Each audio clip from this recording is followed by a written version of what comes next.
Ooh.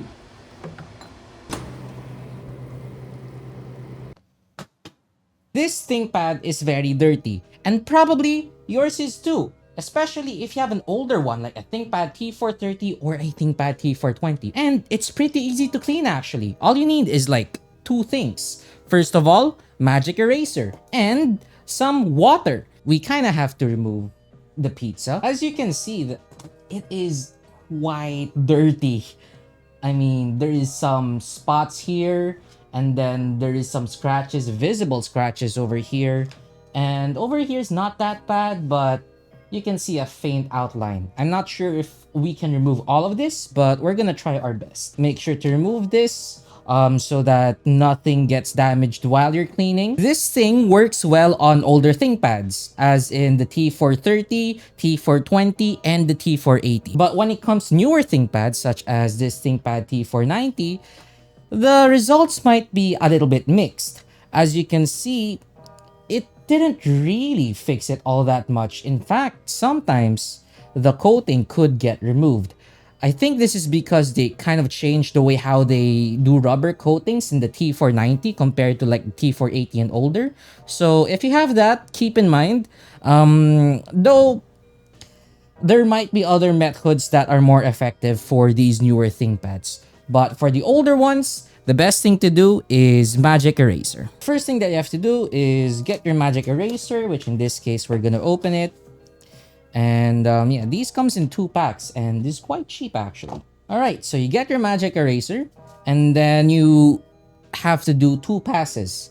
The first pass is a dry pass, which means we're gonna go ahead and do some circles here, just to do like an initial clean.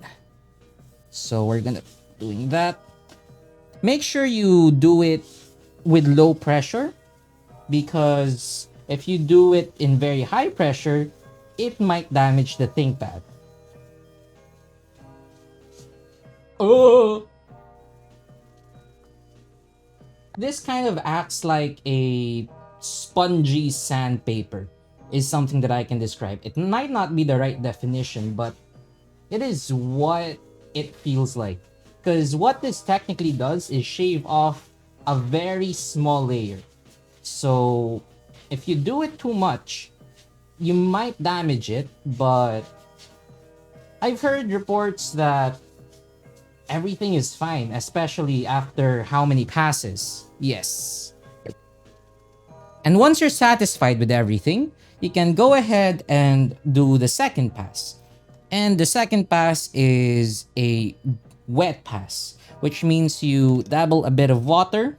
Don't go overboard or else you're waterboarding the ThinkPad. It's better to add less than to add more, because with less, you can always add more, but with more, you cannot undo it. So what we're gonna do is go ahead and wet the ThinkPad over here. Just coat it in some water. And then you do the same thing as a dry pass and go ahead and sand it. There will be an annoying sound, but that is normal. Yeah. Keep in mind, your hand might hurt. Depends on how well you handle doing these heavy things. And if your magic eraser looks like this on one end, feel free to switch to the other end or the back ends.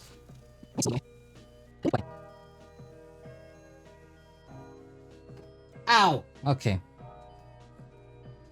So as you see, we have really used up the magic eraser.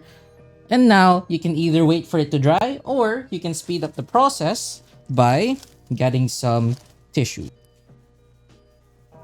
Whoa, that is a very dirty ThinkPad. Let's also clean our workspace because, you know, clean ThinkPad also means clean workspace. I've also learned this thing, which is this philosophy where they say a clean space means a clean mind, and a dirty space and a messy space means a messy mind. So that might help. So I did another pass and you can see here that It has slightly improved instead of doing just one pass. So again, your mileage may vary and it may depend on the severity of your ThinkPad's condition and just how much you do the magic eraser. But with the results that we have here right now, compared to how it looked like before, I'd say that this is quite an improvement from what it was when we first got it. So, success? I guess so. And now, it's time for my pizza. So, I hope you guys enjoyed this video. Please like and subscribe, and I'll see you guys later.